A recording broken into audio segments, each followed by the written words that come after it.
Sonang nosta algún día leu for di festival pa e prome concerto di Anya 2026. Aruba, tate un gara total buscando ng Carchi.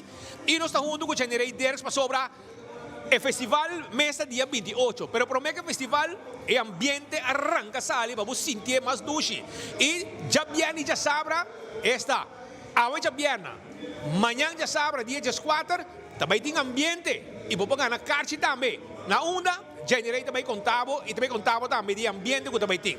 Kobay. Mas bom, a mim também é verdade, kita hobby contendo para anunciar para sobre a maneira como essa visa, também tem pre-party warm-up, para o que trata dia 28 de março, e maneira para mencionar, dia viernes, dia 3 de março, essa aue, também tem o que trata para Riba de Brug, nós também na Dream House Restaurant, caminho que também tem happy hour, e a partir de 6 horas até 8 horas da noite, também tem special Riba Bucket, e o principal, também tem hobby rifa, para o que trata ticket não, que também está disponível para dia 28 de março.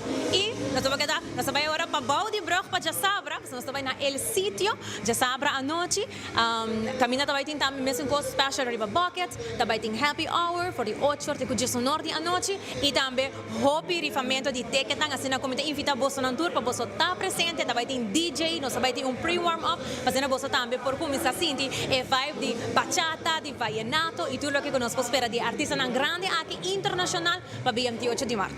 E menciona, bueno, por perde fin de semana aqui botinho e hasi. Já vierna, dia 3.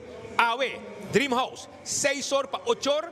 E amanhã já sabra, dia 4, nanta guardavo, na onda, na el sitio, de Koningsstraat, para Bau de Divas, está situado. Ambiente de vallenato e ambiente de bachata está completo, tanto na Dream House como também na el sitio. 6 para 8 na Dream House, awe já vierna, e amanhã, 9 para Jesum.